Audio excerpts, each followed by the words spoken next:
It's 5:45 p.m., which means it's time for BCTV's Nightly News Roundup. I'm Roland Boyden alongside Joe Bushy. This show here is 5:45 Live. Joe, welcome back to the desk. Roland, how are you today? 2012 and a reboot for 5:45 Live is the name of the game. Let's see what we got coming up tonight. All right. Tonight, we'll headline with a live Skype report from the New Hampshire primary. Plenty of traffic accidents when we break down the off-season, Shum's State of the Straight address, and more. And remember, we're going to try and do it all in 15 minutes. So make sure you stick with us.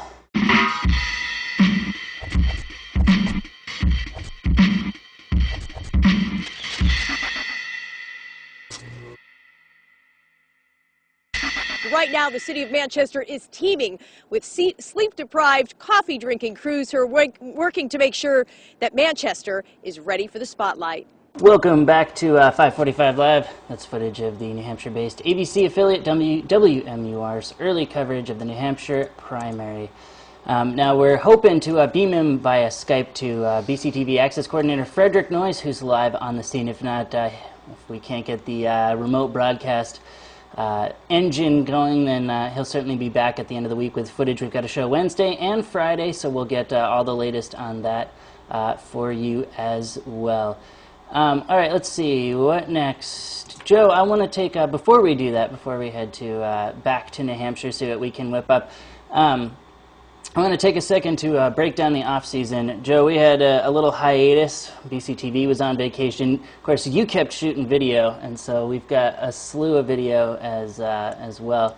And so I want to try and combat this off-air-initis that we've been having. Word. Yeah, with a little, little reel here. Why don't we just launch right into it? Here we are, I-91 in Putney, the scene of a tractor-trailer truck rollover. Here we are on Western Avenue in West Brattleboro, the scene of an accident where it appears that two pedestrians were struck by a vehicle. And before I say a few words about the sheer idiocy of shutting down the White River Junction. We had a fire on Main Street, started somewhere around 5 o'clock this evening. It is under control. And with that, I'll segue into our media aggregation skills. We do tout ourselves here as a news program, but media aggregation is also the name of the game. The Governor Shumlin's got an A-game media team as well. For anyone who missed the State of the State address and its share of classic Shum hyperbole, we've got it all for you right here. As soon as I got high enough in the chopper to actually have cell service in Vermont, I called Secretary Searles, Secretary Harbowitz, and Commissioner Wright. And within hours, our team applied Doug's request not just to Rutland, but the whole state of Vermont. Well, we might just have to turn it over to the next story for a second, Joe, while we try and get our remote broadcast here working. Get our technical bearings. That's right. Why don't we just you were in on my way back from Burlington on Friday evening, and I came upon a big glow in the sky, and it was the Dubois Construction Company, which is co-owned by Lieutenant Governor Phil Scott in Middlesex, Vermont, just north of Montpelier on the outskirts of town off Route 2, was completely engulfed.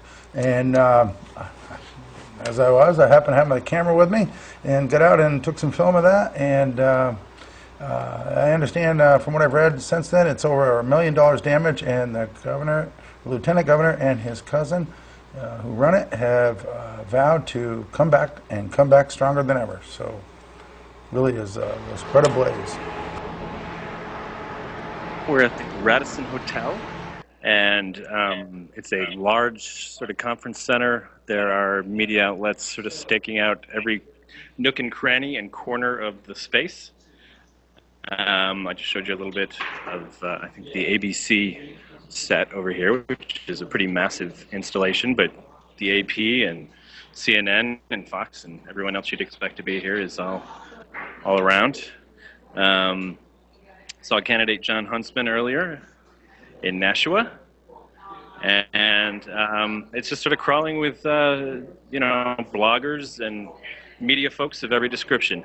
Well, it's great to beam in BCTV Access Coordinator Frederic Noyes live in Manchester. He'll be back with plenty of sort of full quality, full res footage from the event, and we'll be sure to keep in touch. Frederic, thanks for checking in with us. All right, you take care. All righty. All right, Joe, we got to just finish up our fancy things. One of my favorite things, of course, traffic. I always love when people have sweet traffic reports going. And that's exactly what we're going to do now with our precious little time left that we have. What do we have left even is really the question before we cut off here. Well, we got 3 minutes. Time for traffic, maybe even some weather. They do go hand in hand. All right, powered by Beat the Traffic. As you can see behind us on the screen, Joe, we've now got our traffic report. We're looking at downtown Brattleboro. Let's put it up on the screen here for a second in full mode here. You can see every time I have checked the traffic, Joe, there's at least some red between High Street and Malfunction Junction. Right there. Yeah, I've even at times where you'd expect there not to be a single car in the traffic. I'll break it down quickly, and of course we're already running low on time. But red, we're talking basically standstill traffic. Orange, heavy volume, but it is moving, and then green, like we've got over here on 91, is moving along right. Let's scroll up a little bit here and see if we can. Also, just check out up Putney Road. Roundabout looks pretty heavy. Of course, that might be a skewed statistic, really, as people can't move hardly very fast around there at all. Anyway, but if you're going out Chesterfield, away from Brattleboro, looks like you're good to go. Coming back into Brattleboro, rough stuff. Of course, all of downtown looking pretty rocky as well. Though often going into Hinsdale is pretty tough, and right now that looks pretty good. And as you get out west, starts to pick up as well. 91 traffickers are in good shape. That's our 545 Live traffic report for you. As part of our new 2012 545 Live reboot. All right, precious little time left, and for that we got to do the weather. Jill, I'll turn it back over to you for that. Alrighty, our 2012 weather is still courtesy of Brattleboro Union High School's Morning News Advisory Program, BUHS TV.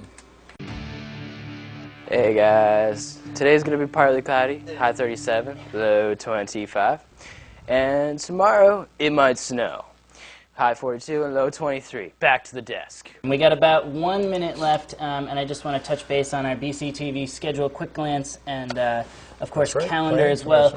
Yep. Coming up on the calendar, do I have my little animation? There were some things we didn't want to do without, even in completely rebooting the show here, and that includes some dart throwing animation. So even if that's all we get into the show here. Planning Commission coming up 6 p.m. Does not show. This one does not show live on BCTV, but you can catch it in 2 days. Check local listings. It'll show on BCTV Channel 10. But come live to this very 230 Main Street. It's downstairs on the second floor of the Municipal Center here in the Brattleboro Select Board Meeting Room. And that's about all we have time for, Joe. Thanks for coming back here on 545 Live for BCTV and 545 Live.